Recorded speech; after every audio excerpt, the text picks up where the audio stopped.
August Underground was directed by Fred Vogel and released in 2001. Now, who's Fred Vogel, you might ask?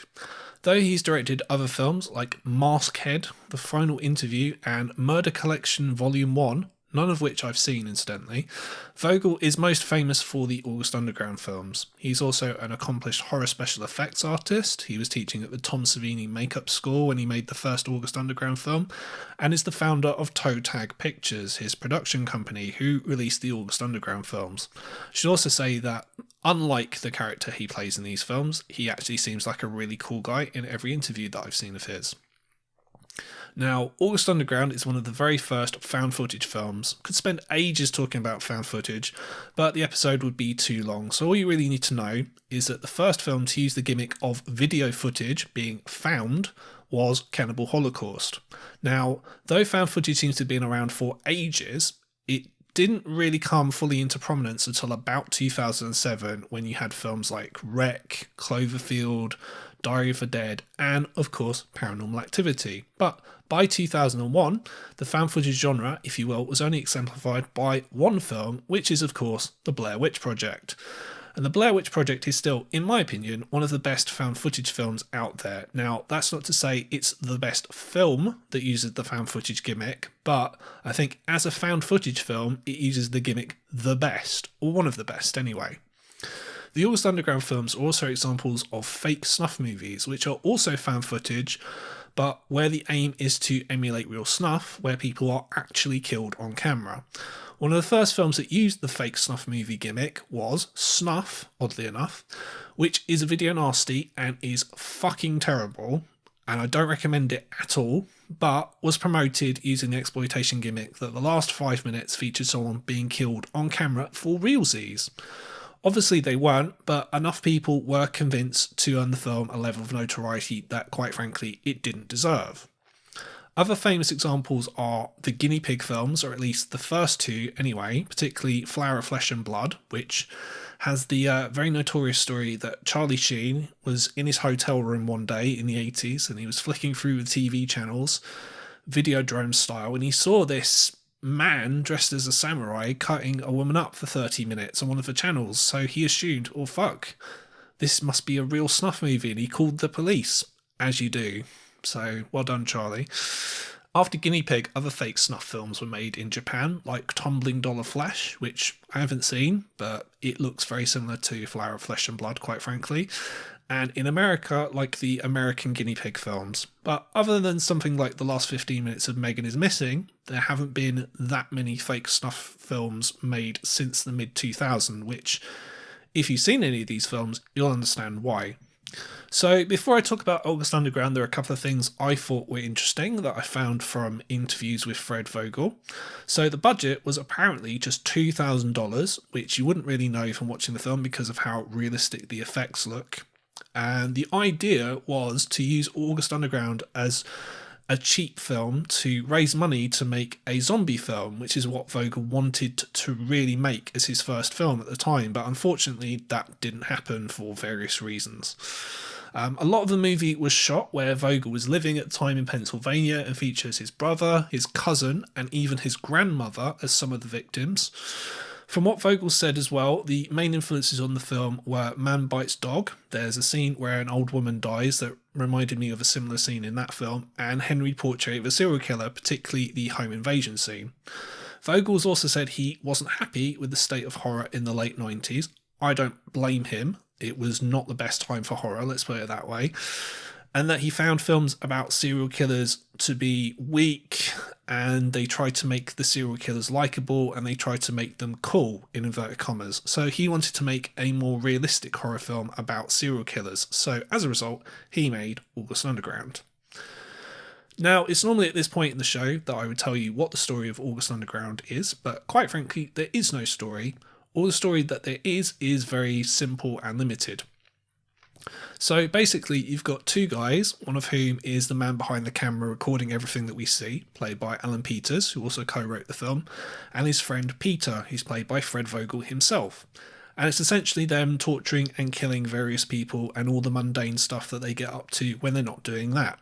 So in the film, they torture a woman and kill her boyfriend, they harass and kill a hitchhiker, they kill an old woman, they go to a slaughterhouse for some reason, they go to a cemetery, again for no real reason. At one point, they go to a concert, which is very late 90s, early 2000s new metal, and they get kicked out for getting into a fight. The band at this concert play a cover of Blind by Korn very badly, which was hilarious. It was my favourite part of the film by far. They terrorise people at a convenience store and they make them smell each other's asses. At one point, Fred Vogel's character gets a tattoo. They kill the tattoo artist, that's not very grateful, and his twin brother. Near the end, they grope two prostitutes for about what feels like 10 minutes, and then they kill one, although probably both of them, with a hammer. And yeah, that's pretty much it. Plot isn't this film's strong point, let's put it that way. But to be honest, if you go into this expecting a traditional film, you're going to be very disappointed.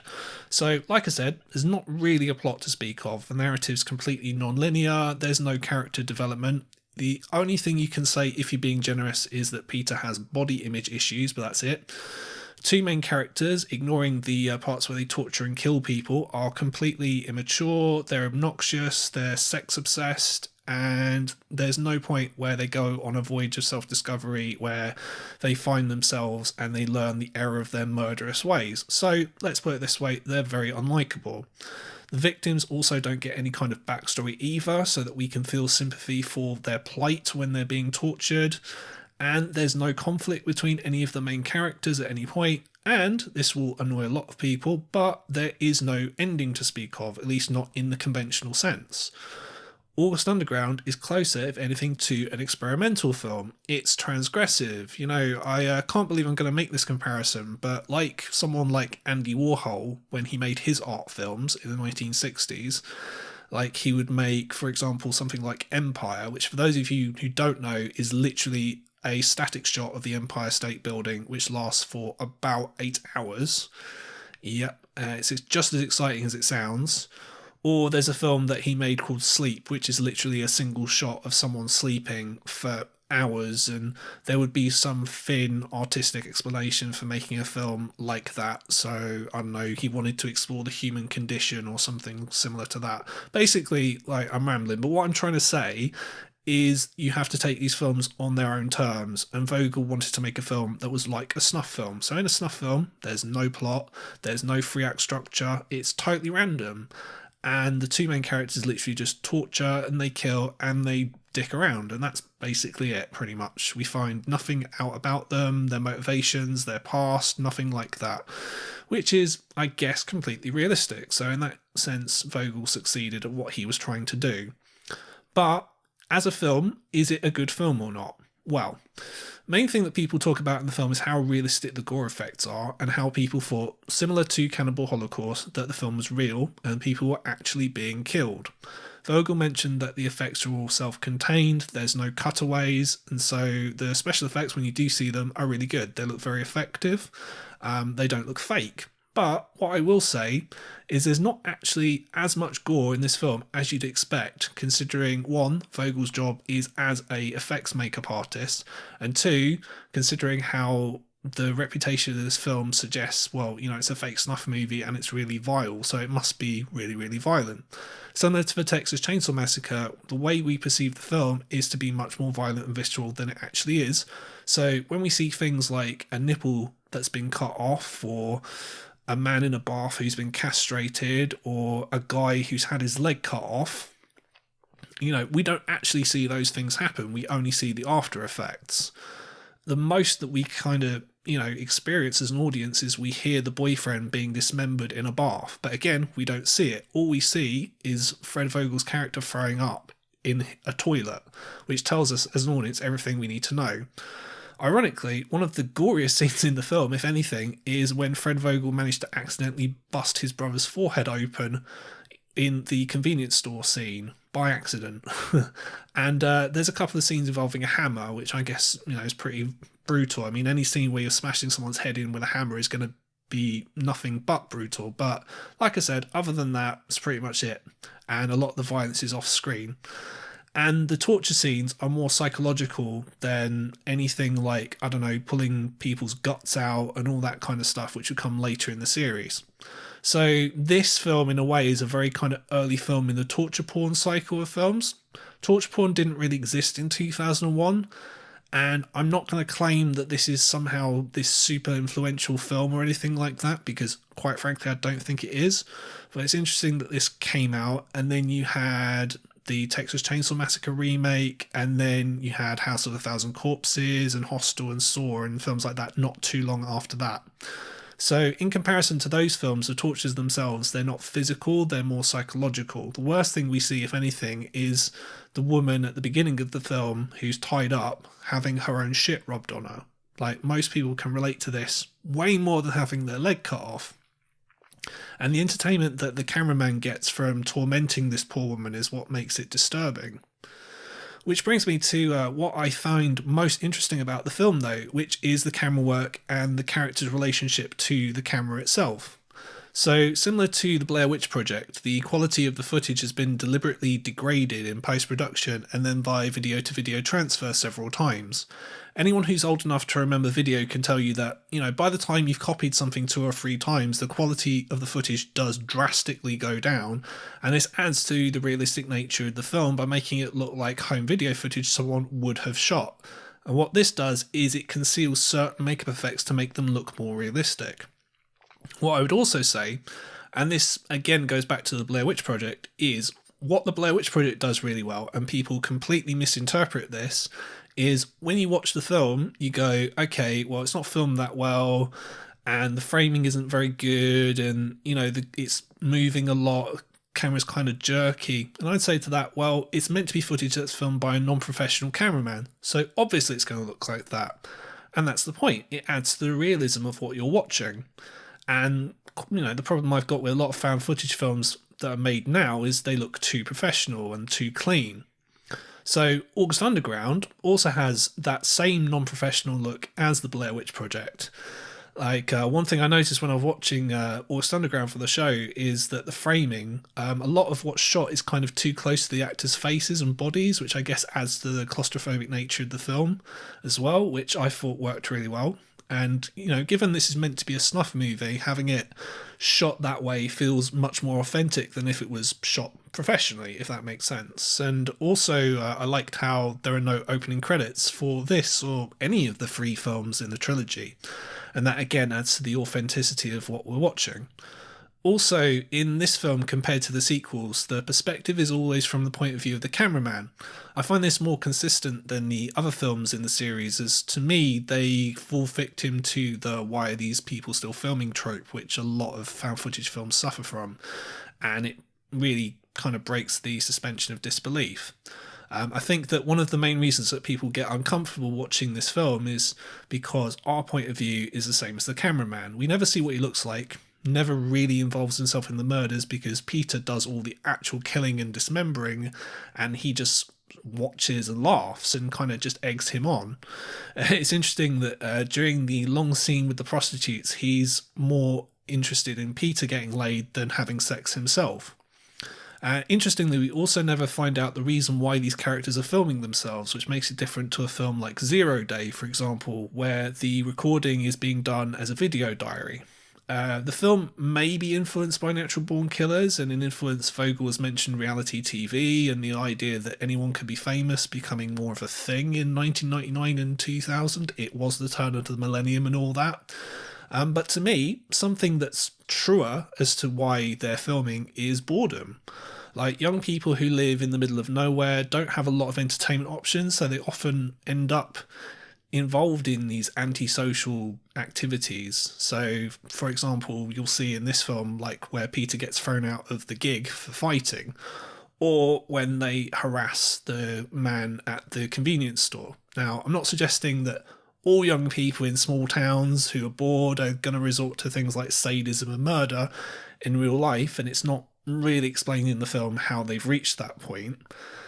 If you're being generous, you could argue that them filming themselves a lot, as they do, predicts something like social media and how people are now obsessed with documenting their lives for everyone to see.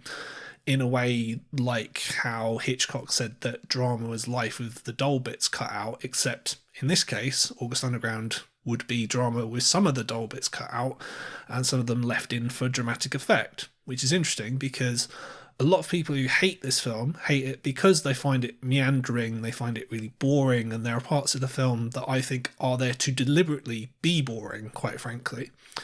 I don't mind the pacing myself, but it does really drag, I would say, after the first 20 minutes. Now, obviously, you have to bear in mind that the film's been edited in a way that a snuff movie would be, and that the film is only 71 minutes long. So it doesn't take too much of your time, and it doesn't really linger too long on the torture scenes, which is a huge problem later on in the series. So as a result, they're more impactful. You can tell as well that a lot of the scenes were done as one take or as close to that as possible, which I think works really well. I liked how the transitions between each scene were abrupt, like they would be in an actual home movie. So, for example, after the police start following them after they leave a convenience store, it just cuts and goes to the next day, and we never find out what happened. So, the technical aspects of the editing were very, very on point in adding to the realism. The acting is less on point. A couple of the performances, especially the performance of the convenience store clerk, were very bad. Like, we're talking like horrendously bad. And Vogel and Peters, they're convincing, I would say, but more so as douchebags, like less as over-the-top psychopaths. But, maybe I'm being a bit too critical because, let's face it, no one watches a film like August Underground for the quality of its acting performances. However, and this is, I would say, a good way to round up everything that I've been talking about. So I've just spent the last 15 minutes letting you guys know everything that I thought, August Underground did quite well, and that Fred Vogel, he wanted to make a fake snuff movie that was authentic and it showed serial killers for how they really are without glamorizing them. And to that end, you know what? He succeeded. But ultimately, and this is the glaringly huge problem with a film like this, what's the point? So, like Andy Warhol making an 8-hour movie of the Empire State Building, just because you can make a film like this doesn't mean that you should. It's like a reductio ad absurdum where Vogel, he didn't like serial killer movies, so he made a movie where people get tortured and killed for no reason, and that's it for the whole film. Like, don't worry about anyone in the film who's being tortured because they don't matter. Which begs the question, why should I care? Like, there are disturbing movies that have plots and characters with actual motivations that you can rewatch over and over again. Like, even a film like Megan is Missing, which I don't think is a very good film at all, it's got a powerful last 15 minutes because it's got a story and it's got a kind of likeable lead character. The two main characters in this are basically the school bully and his mate, now a few years older. Now, I'm not saying your main characters have to be likeable people. The one example that I normally go to for this argument is Taxi Driver, where Travis Bickle is not really a likeable person, but he's played by Robert De Niro, and Robert De Niro is one of the greatest actors of all time. And even though Travis Bickle isn't necessarily a nice guy, he has limits. Hence, the last few minutes of that film. In August Underground, though, these characters have no limits. And like I said at the start, you don't learn anything about either of them, literally nothing. They could be anyone. So in that regard, what is the point of watching a film like this? In fact, what even is the point of a film like this? Like, if you want to see people being killed for real, you can find all that on the internet. So why would you want to watch a fake version of that? It's all very kind of, redundant and meaningless. And I know there are going to be people who are listening to this who love these kind of films and they can watch these films over and over and over again. You know what? If you're one of those people, then you know what? Fair fucks to you, man. You do you, fam. But, I need something more than that in my films, even the really disturbing ones. So, as much as there were aspects of this that I really liked and I actually thought were quite good, even for a found footage film, I can never see myself wanting to watch this ever again, which is a shame because it had a lot, as I said, it had a lot of good qualities, but yeah, it's just a very meaningless experience. Now, with that out of the way, I've got a brand new segment of the show for you guys where I ask the question, August Underground, how bad is it? This is the part of the show where I'm going to rank how bad a date movie every film that I review on the show is, from good to not that bad to very bad, and finally, the worst. So, August Underground is a fake snuff movie. Given everything that I've just told you about the film, it can be nothing other than the worst. Because, yeah, it's a fake snuff movie. As I said, I mean, even though I've told you, it's not actually as violent as maybe its reputation suggests, it's still a fake snuff movie. Like, why would you want to watch this on a date? Are you fucking mental or something? Like, no, don't watch it. It's the worst. I'm not even going to debate this. It just is the worst. I'm sorry. So that's what I think about August Underground. But what do the fine people of Letterboxd think about it? So let's find out in a brand new segment that, in dedication to my good friend Tom Dennett Cook, I'm calling Reviews from the Outer Rim. So the first review is from Jacob, and it says, August Underground is a mean movie. It might be even meaner than August Underground Penance, the latter certainly being more extreme, but the original August Underground has it beat on pure hate. The two main characters perpetuate torture and death upon anyone who strikes their fancy to bring the mouth of Hades to.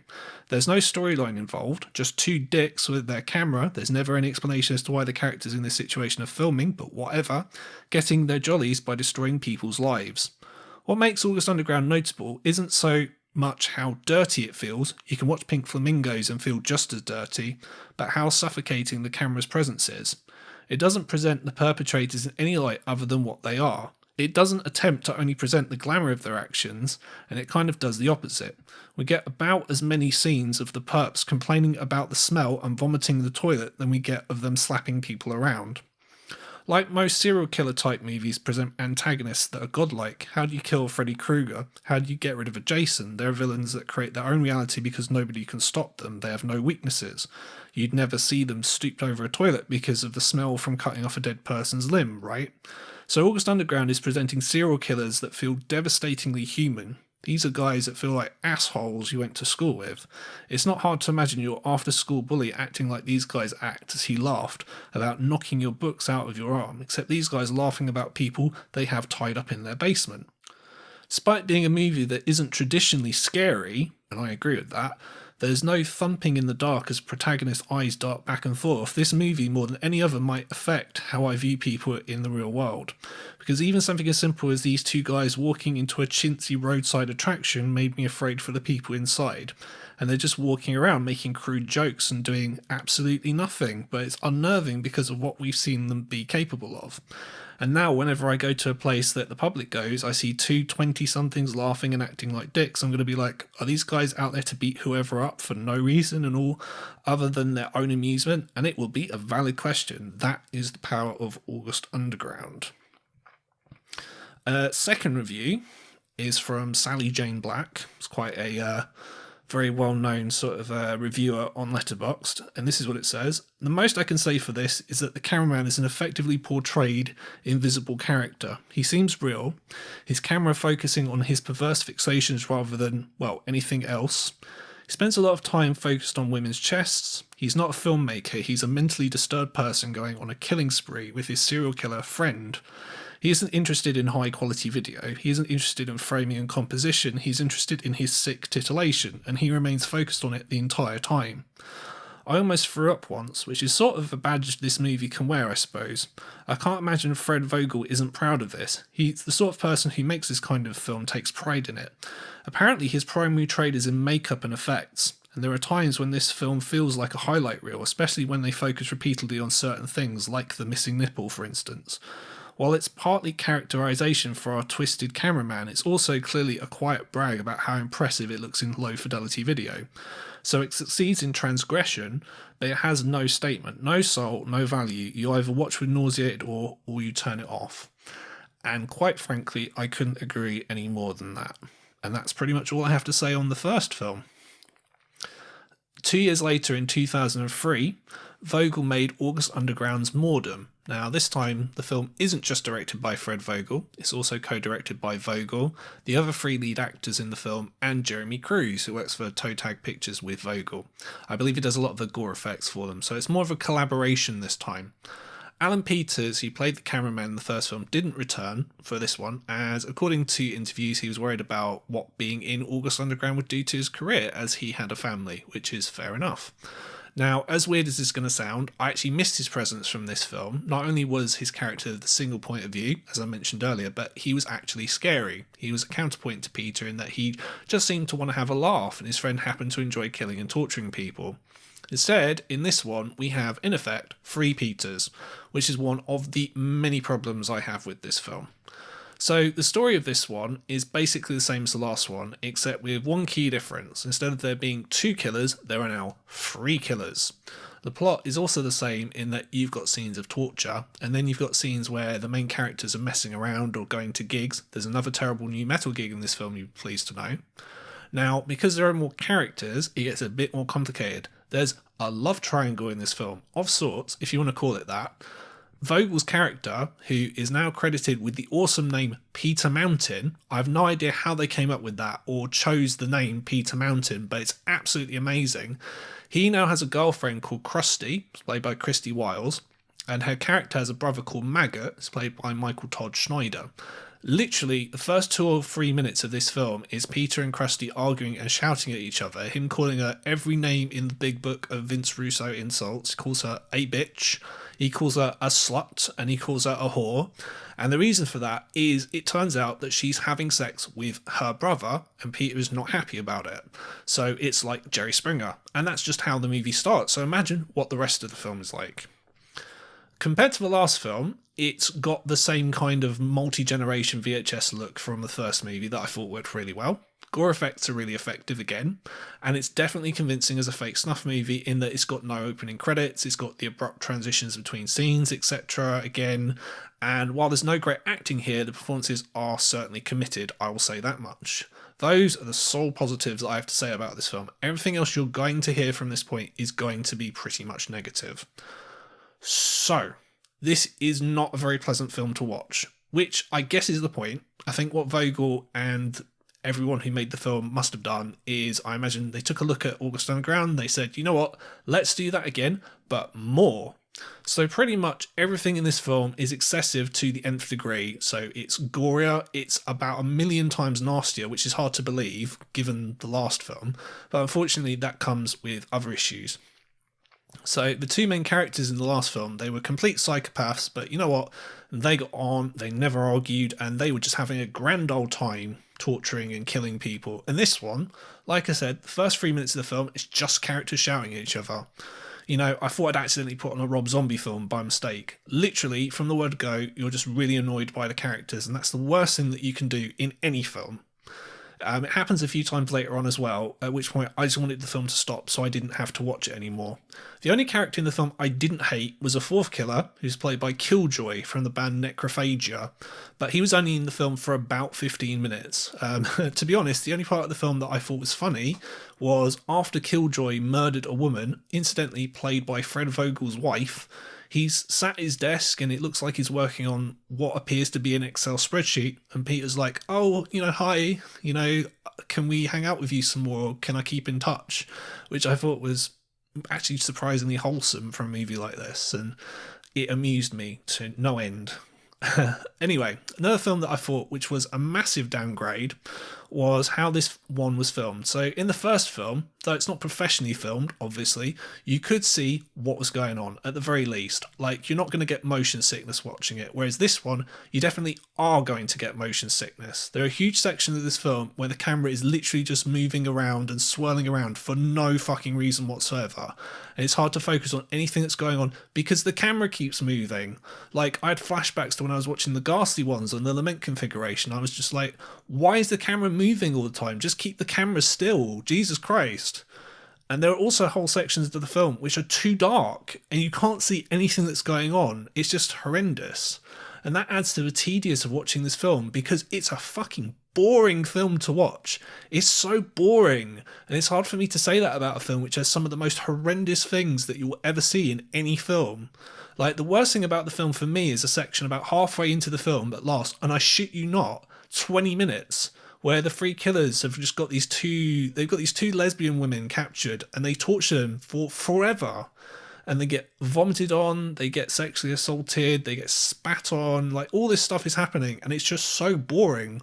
Like after a while, you just go, all right, great, I've seen enough of this now.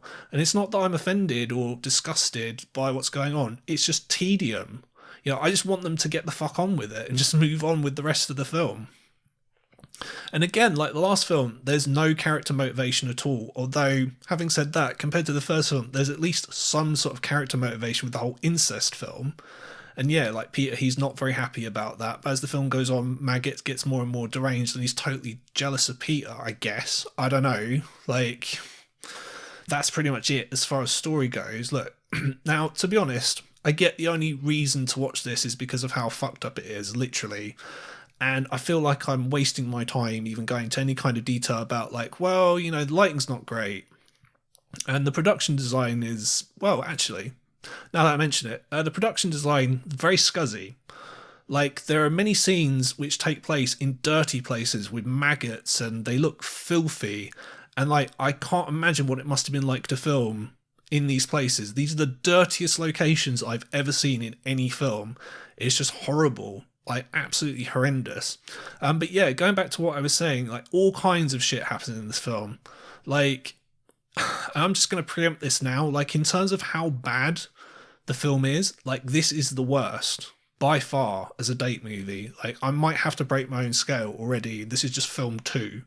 Like, it's not just the worst, it's the absolute worst.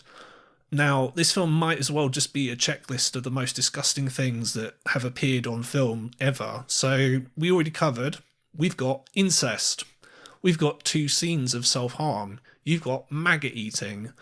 And, in any film where you've got torture, you're going to have your usual kind of sexual abuse, degradation, there's rape, there's vomit. More vomit, yeah, excellent stuff. So I had flashbacks to when I did the Gore trilogy at this point, and it's real vomit incidentally, so Lucifer Valentine would be super turned on by this film.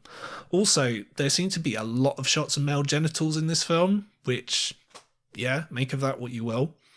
But the worst things that happen in the film by far, and I really apologise if you get upset by anything that I'm about to say, because what I'm going to say, well, everything that I'm going to say is pretty vile. I'm not going to lie.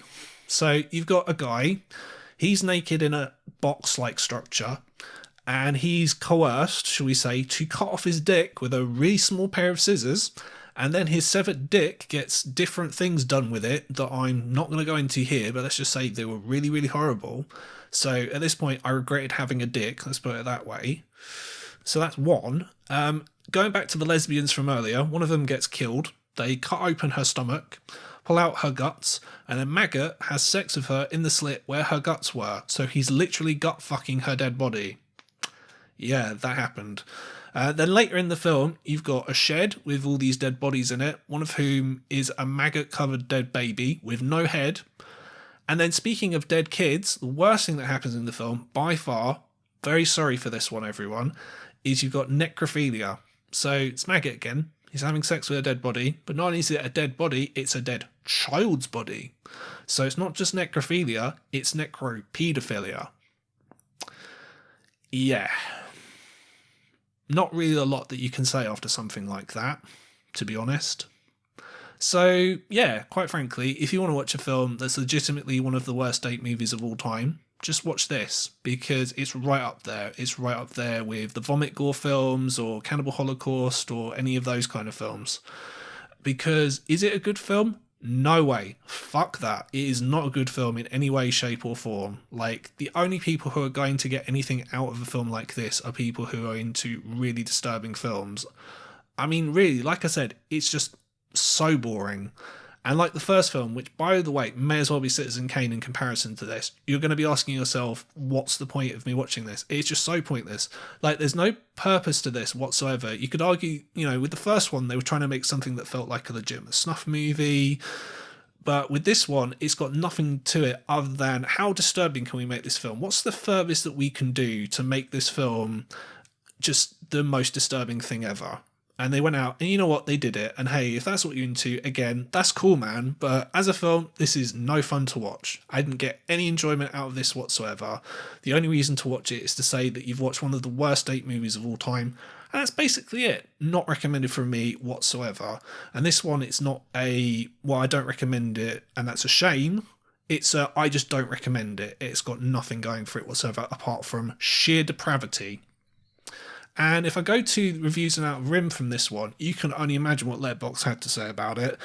In fact, there was a review I chose which pretty much sums up what I think about the film. It's quite a long one, so only one review this time, which is by a guy called Matt. It says, I spent much of my teenage years and beyond watching horror movies, starting with the standard stuff from a local video shop years before I was meant to see it, onto getting hold of NTSC copies of then still banned in the UK classics like The Exorcist and The Texas Chainsaw Massacre. Then DVD came along, and multi-region players and internet ordering, and pretty much anything was available, and I joined extreme cinema from around the world. But even now, as more liberal attitudes see pretty much everything available, there are some things that you'll have a hard time finding. This one is probably illegal to own in the UK. I don't think it's received any kind of heavily cut release here, and the uncut version is the nastiest thing I've ever seen and likely to fall foul of obscenity laws. Yeah, just, interjection from me. Yes, I agree with this. It's never likely to be released uncut in any way, shape or form in this country. No way. Anyway, back to the review. That's not something I say lightly. But the thing that really tips it over the edge is that there isn't a point to the film other than to be horrendous. There is no plot, there is no narrative.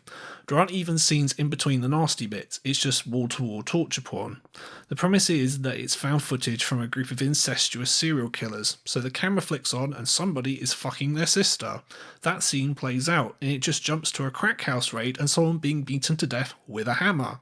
These aren't killers interested in telling their story. This isn't Mickey and Mallory Knox on a whirlwind adventure of murder. This is a private recording of horrible shit to go back and relive again and again. In a way, you have to give credit. If there were found footage of a bunch of incestuous serial killers, it would probably be just like this, albeit without the bad actors. Unfortunately though, if you're not after the vicarious pleasure of reliving disgusting crimes, all you're left with is an oppressive, sickening episode of America's least funny home videos. I got nothing from watching this. As a long-term watch of extreme cinema, I expected gore. I hoped for some kind of social commentary. Good luck with that. But mostly just wanted something that pushed the boundaries of the horror movies I'd seen before. But not only is this not in the same ballpark, it's not in the same league or the same fucking sport. It did achieve something that very rarely happens. I turned it off. Honestly felt like I shouldn't be watching it, that there was absolutely nothing positive that could come from me giving it any more of my time. The scene that really pushed me over the edge involved a couple who had been captured and kept tied up in the loft. The man was forced to cut his own penis off with some nail scissors, or else the killers were going to rape his wife with a knife. This was shown in graphic, realistic detail and seen through the eyes of people that are really enjoying it happening. I've seen some fucked up things in movies, but that's about as bad as it gets. It's presented as something brilliant. Even as I type it, I feel like my life is worse for having endured it. I guess you only really know your limits when you exceed them, so thanks for letting me know I do have limits. I'm tempted to not admit to having seen this, but instead, I rate this as a warning to you all. Turn back before it's too late. And I can't put it any better than that. Which brings us to the last film in the series, August Underground's Penance, which came out in 2007. This one, while it still follows the same formula as the other two films, is somewhat different in that it has actual character progression, which neither of the previous two films had at all, and it also has a story, which is that Peter and Krusty, returning from the last film, are still in a relationship, they're still killing lots of people, and they're still recording most of what they're doing.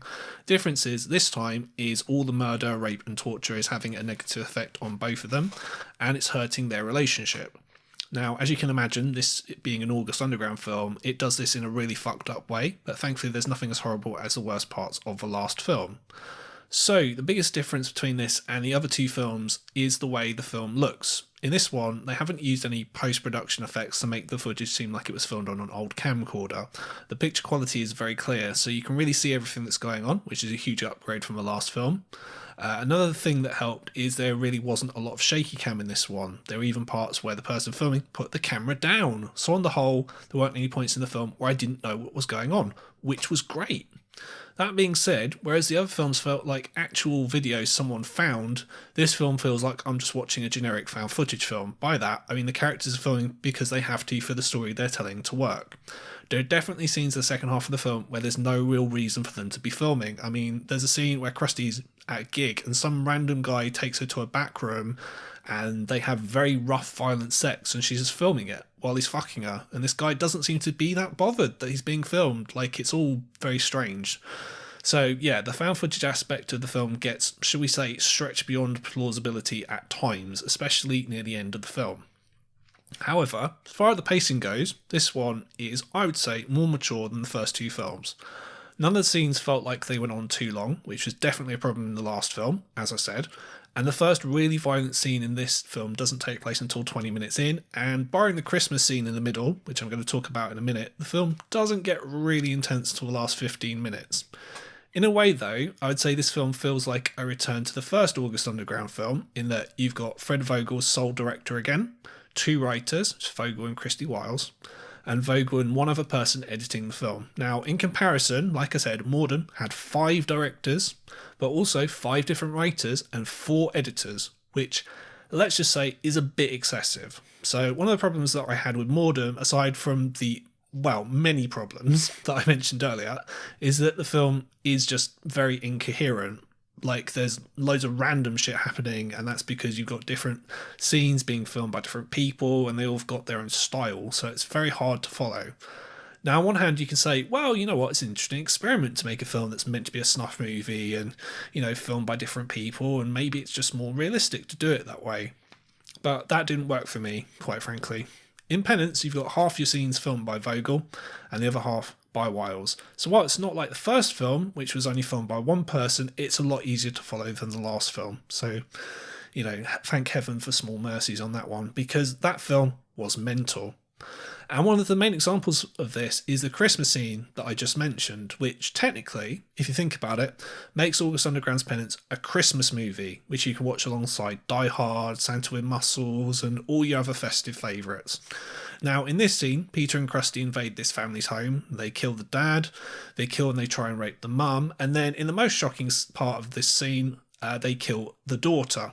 And it's clearly meant to be homage to a similar scene that takes place in Henry Portrait of a Serial Killer that I mentioned right near the start of the show, which, for anyone who hasn't seen it, you've got Henry and Otis invading a family's home, they kill them, and then afterwards you see them watching a video they've recorded of themselves committing the murders.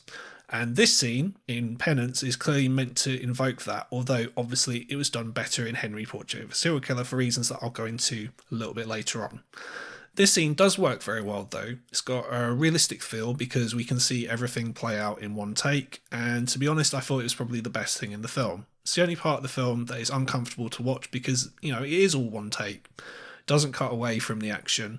There's also not much gore in the scene, which makes it a lot more effective in the way the first film was. And yeah, obviously you've got a child being strangled to death, which is obviously going to make people uncomfortable who are watching it. But in terms of the rest of the gore in the film, bar one exception, it's mostly the same old shit you get in the other 2 August Underground films. The only difference this time is you can actually see what's going on, which is great. When, you know, for example, you've got someone getting their guts pulled out and you can see the guts coming out in horrific detail and you can hear all the squidgy sounds they make. But other than that, like I said, it's the same old shit. Like, you've got people's limbs being cut off, you've got people's heads being cut off, you know, you've got people's throats being slit and blood drinking and hammers, obviously. And, you know, the only part that you could say is somewhat upsetting is a scene where a woman's having a baby cut out of her stomach, which, don't get me wrong, it's bad and it looks like a real baby, but it's just so over the top that it becomes ridiculous. Like, I may as well be watching Anthropophagus the Beast, but at least in Anthropophagus, when the beast is pulling the baby out of the woman's stomach, he eats it. And at that point, you can just kind of laugh because it's so ridiculous, and also because clearly it didn't look like a baby. I think it was a rabbit carcass. But other than that, the effects by Jeremy Cruz are impressive considering how low the budget of the film is. But I will say though, is as horrible as everything I've just said sounds, when you've just watched something as absolutely horrendous and vile as the last film, I've got to be honest, I was very desensitized to all the gore in this film, especially as when I do these shows, when I have to watch more than one film, I tend to watch them one after the other. And when you do that and you get this far in, it's just like, okay, great, you know, more people dying, more people getting their limbs cut off, more torture, more blood. You know, even when you're dealing with things like a dead baby, it's difficult to care after a while. But after the dead baby is the main part of the film that people tend to talk about, which is the last 15 and 20 minutes of the film. So, like I said, first hour of the film is kind of your standard August Underground film. You got people messing around, and then you got people being tortured, and you got people being killed. And there's even another gig, like I mentioned earlier, this one being Southern rock, so not new metal, which I guess is a shame depending on how you look at things. But yeah, as I mentioned at the start of the film, the relationship between Peter and Krusty is getting worse as the film goes on because of all the murder. It's not as obvious as it could be, but that is what's meant to be happening. So in the Christmas scene, Peter tries to rape the mother of the family, but he can't get an erection and he gets frustrated by that. And that happens, I think, a couple of times in the film. Then you've got the dead baby, which upsets Krusty. And then at this point, I'm not gonna lie, the film gets very weird. So she's upset by this dead baby, so Peter rapes her. Now, haven't mentioned this, but there's a lot of rape in these films. Way too much. It's just easy shock value, I guess. But yeah, considering how short these films are, there's way too much rape per capita, I guess, if you want to think of it like that. But yeah, and then in the last 10 minutes, you've got the return of shouting, because like at the start of the last film, you've got Peter and Krusty shouting at each other. Krusty telling Peter she hates him over and over and over again, him calling her a bitch and a slut and all that kind of stuff. Now, I'm guessing these parts are going to be ad-libbed. Like, I doubt it was properly scripted word for word, which is probably okay for this type of film because it's meant to feel spontaneous. But yeah, it got repetitive very quickly. And then at the end of the film, you've got this random naked woman who's tied up, and Peter like masturbates and comes and he rubs his semen over her, and Krusty gets really upset by this tied up woman being naked and she kills her, which yeah, and then after she kills her, she then has this realization that, oh yeah, I probably shouldn't have killed this woman. I'm really sorry for doing that.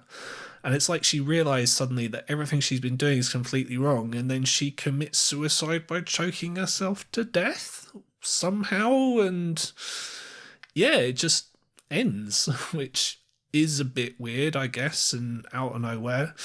But yeah, I mean, that's pretty much everything you need to know about the film. Now, in comparison to the other two films, I'd say this one, it looks better. You can see everything that's going on because there's less camera movement. Visual effects are more clear, and yeah, you can tell they made some kind of attempt to give these characters depth, but that's a problem in and of itself. Now, you might say, Greg, what are you talking about, man? Why is it a problem to give these characters depth? Is that they really should have had depth in the first place. Like, if you were going to do a trilogy, like, if we compare this to Henry Portrait of a Serial Killer, the reason that film works better than this one is Henry, though he kills people, there's a limit to what he will and won't do. So you've got him, and then you've got Otis, who's got no limits, and because of that, there's conflict, because there's certain things that Otis does or wants to do, and Henry won't let him, and we know Henry's a dangerous man.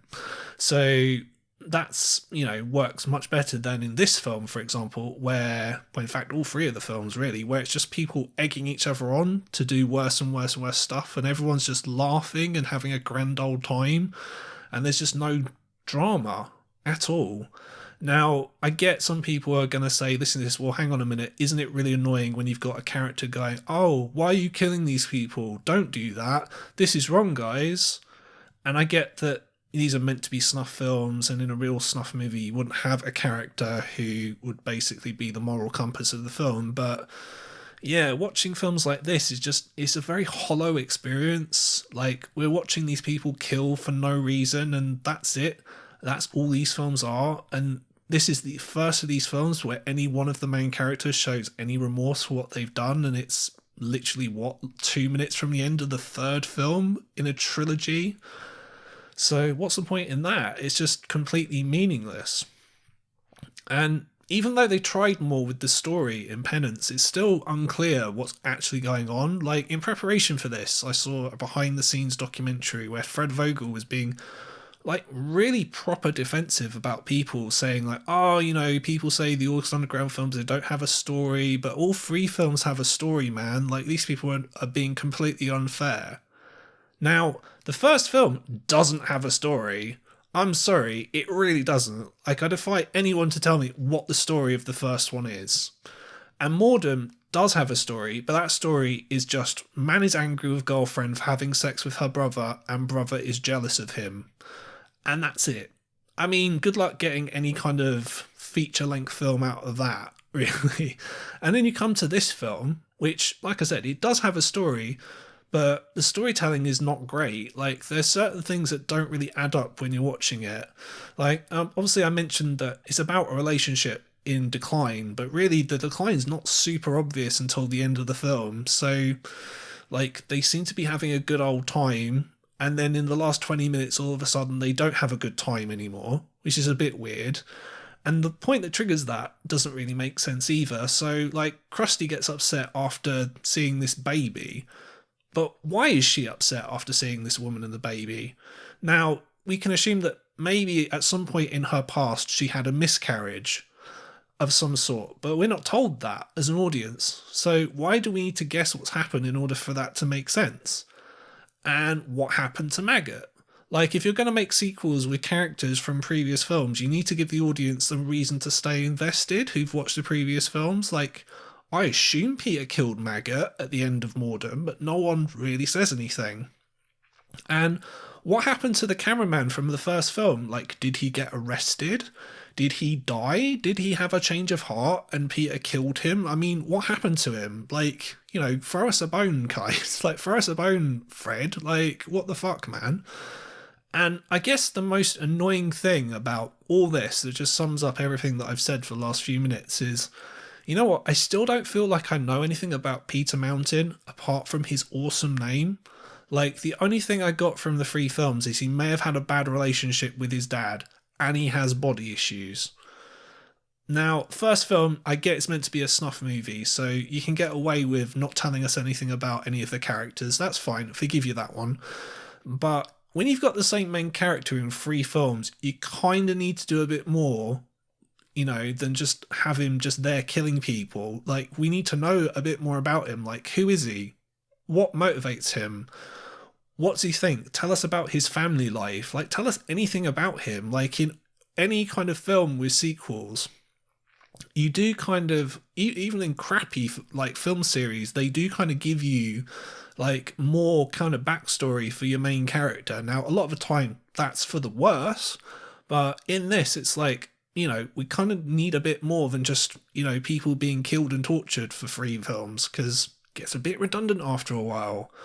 Like, in you know, in interviews, like Vogel's, he brings up classic disturbing films. I've mentioned a couple of them, like, you know, Henry Portrait of a Serial Killer, Man Bites Dog, Cannibal Holocaust, Last House on Dead End Street. But those films, they had character development. It wasn't just wall-to-wall kind of cruelty and messing around. It was, they had like actual stories and stuff.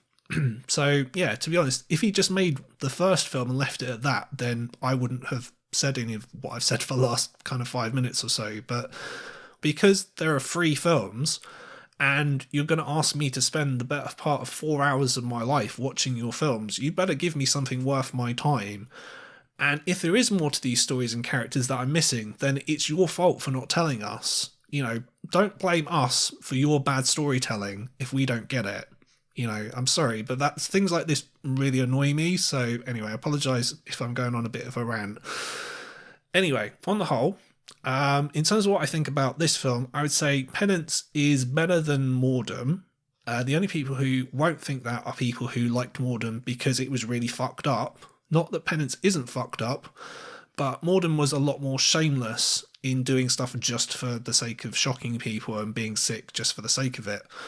But it's still not a great film. I mean, I guess from a filmmaking perspective, maybe it's better than the other two, but it feels pointless. I don't really, yeah, it didn't really need to exist. But then again, neither did the other two, but hey. And in terms of like how bad is it, again, it's a fake snuff movie, so I have to put it as the worst. So this is a film series where all three films are free of like the worst 8 movies ever. It's not as bad as Mordum, but it's still a fake snuff movie. You've still got women being raped. You've got, you know, the baby being cut out of her stomach. You've got the whole Christmas scene, which in itself makes it a very, very bad date movie. altogether, yeah, it's the worst. There isn't really a lot of discussion to be had on films like this. It's just, we all know, like anyone who's, listening to this now, I know why you're listening to this, because these films are really, really fucked up and you want to know what I think about them. Like, they're all horrible. There's no one listening to this who doesn't think that these films are anything other than like the worst possible movies that you could watch on a date. Like, it is, yeah, quite frankly, ridiculous that I'm even talking about this at this point. So moving on quickly to reviews from the Outer Rim, I've got 2 reviews for this one. This one is by Cerulean Citrone and says, this is Fred Vogel's favourite of the 3, and I can see why. It's not as gory or mean-spirited as its predecessors. Instead, it further explores the dysfunctional couple as we see their killing spree slowly come to an end. While the first one is the best of them, Penance is definitely the one with most depth. All 3 films drag, but are never really boring. This one's a bit of a slow burn because it's a weird character study. Krusty and Peter have so many difficulties and frustrations in their relationship that they've begun to despise each other, and the only thing keeping them together is murder. It's a fascinating franchise, and all entries sort of complement each other. They're brilliant at doing what they're aimed for. And lastly, Cliff posted this review. August Underground's Mordum was a tour de force of depravity, but this 3rd film in the series is much closer to the boring original August Underground. Christy Wiles and Fred Vogel return, although it's unclear whether they're supposed to be the same characters as before. No reference is made to the devastating events of Mordum, but once again their hobby is torturing, murdering and cutting up innocent people. And as usual, the film is presented as the home video footage of their exploits, including too much of the mundane stuff they get up to in between crimes. With only 2 characters and no plot, there's nothing to really get your teeth into. A long scene which clearly hopes to outdo Henry Portrait, the serial killer's infamous home invasion sequence, fails to be anywhere near as shocking, because at no point have we been encouraged to sympathise with the perpetrators. And while Penance may have the best and most graphic gore content of the series, 3 films in, there's a real sense of diminishing returns. The worst thing is, by now, the relentless unpleasantness just seems par for the course. So I would kind of agree with most of that review, and maybe only a couple of bits of the first review. It's not necessarily a bad film. I would say, in a way, it's actually a pretty good film compared to the other 2, but there is a sense of it's the same old, like I said, like Cliff mentioned, the law of diminishing returns. Like, to me, like, if you made a film as kind of disturbing as the second film, there isn't really anywhere else you can go. So yeah, even though it's, in inverted commas, a better made movie and it's more mature, it's just, okay, great, it's, what is the purpose of it? Doesn't really make a lot of sense. Now, to wrap the show up, before I leave you guys, I just quickly wanted to play a clip from Lament Configuration, where we interviewed Paul McAvoy, who, if you don't know, is one of the co-organisers of Fright Fest, which is a horror festival that takes place here in the UK. Now, the reason I wanted to play this is because it kind of ties up everything that I've been talking about on the show today. Now, one of the questions that we asked Paul was, is it possible for horror to go too far? This is what he said. Yes, although I'm not in favour of any sort of censorship in any way, shape or form. But I think, for example, I mean, I've seen all of every type of bloody film, as you can imagine. I'm not a big fan of like the August Underground stuff, the stuff where it's trying to be like a snuff film and like no plot, no art, just a bloke cutting up, usually a woman or sometimes a bloke, and it's just depressing to watch. And it's just artless. And for me, if something's got to have value, it's got to have some art. But I'm not dissing if they want to do that stuff. I'm sure it's got an audience for people who want to see, and some of it's shittily and shoddily done, isn't it? Deliberately, yeah. So that's for me, my personal, I'm not keen on that. So as you heard there, Paul was talking about August Underground, and he said the films have no plot, they're artless, and the films have to have art to have value. Now, for a show like this, you're going to watch a lot of really, really shitty films that are quite frankly made just to shock people, to offend, don't really have any purpose other than that. I'm thinking of films like Gutter Balls, which I reviewed in the last series, or a film which is another fake snuff movie, which is Snuff 102, which is an Argentinian film, which was shit. quite frankly. Really bad, really boring, and no fun whatsoever. Now, is August Underground as bad a film as Snuff 102 or Gutterballs? I don't think it is. I mean, I'm not saying the film's amazing or anything, but for starters, people have actually heard of August Underground, so that kind of tells you something. It's managed to build up some kind of notoriety. Admittedly, first film's 20 years old, so you'd kind of hope it would have by now. But yeah, from all the research I did for the episode, you can see a lot of hard work's gone into all three August Underground films are very low budgets, and they're properly made films. Like, there's actually thought put into what the actors were going to do in each of the scenes, like blocking the scenes, rehearsals, making sure people were okay with some of the absolutely horrible stuff they were being asked to do on camera. There are no stories about Fred Vogel in the same way there are about Lucifer Valentine, let's put it that way. And obviously you've got things like the effects. These films are a great showcase for these practical effects, if nothing else. And in that regard, you can say that the first film, or in fact all of them, are artful for that reason. You could also say that because the first film is definitely trying to be a fake snuff movie, that it succeeded at that, and in the same way that people did with Cannibal Holocaust in the 80s, you could pick up August Underground and think it was a real snuff movie because you got the video effects and the general snuff aesthetic. So in that case, I would say the first film, maybe it does have artistic merit. Now, when we get onto the sequels, it gets a little bit murky, quite frankly. So second film, I mean, if you're charitable, you could say there's maybe a tiny little bit of art in that one, but really the only purpose of that film seems to me to be as absolutely vile as possible, which, if that was the intention, then hey, guess what, they succeeded at that too. Does it give it artistic merit? I mean, I don't think so, but that's just my opinion. And then the third film, tried to have, like I said earlier, character development and all the special effects, you can actually see them, so maybe there's artistic merit in that one, but it's debatable. I mean, to be honest with you, if you turned around to me, you said, Greg, these films, they're absolutely horrible. There's no reason for them to exist. It's just pointless nihilism and brutality for the sake of it. And if you like this, you're a sick cunt. Then, you know what? Not going to disagree with you. Can't disagree with any of that, To me, having seen all the films, I mean, the first one achieved what it set out to do. I think the first one's the most interesting of the three. Second one, don't like it. Succeeds at being maybe the most disturbing film ever made, but it's the movie equivalent of being an edgelord, if you want to think of it like that. And the third one, even though it's technically a better made film, you could argue it's probably the best of the three if you want to, but if you're a fan of the second one, it's not as horrible. And if you like me, you prefer the first one, it's just a bog standard found footage film, and it's just, like Law of Diminishing Returns, doesn't have any purpose other than just to be a sequel. And really, you only need to see the first one. It's kind of what I'm saying. I know I'm rambling a bit, guys. Sorry. It's been a long show. These films really took it out of me. You only really need to see the first one. But I'm not the biggest fan of these types of films, so feel free to ignore me. I'm sure many of you will do. However, if you are a fan of these films, and you want to own all three of them on physical media, then as far as I understand, they are only available from Toe Tag themselves, but they are out of stock, and as far as I know, they've been out of stock for quite a long time. So really, you're going to have to try and find them on places like eBay or other similar kind of third-party sites like that, because as far as I know, they're not available new anywhere. I saw them online. If you know where to look, you know where to look. I'm not going to advertise it because I don't want these places to get shut down. But if you know where to look online, you can find them to stream them uncut if you wanted to do that. Let's put it that way.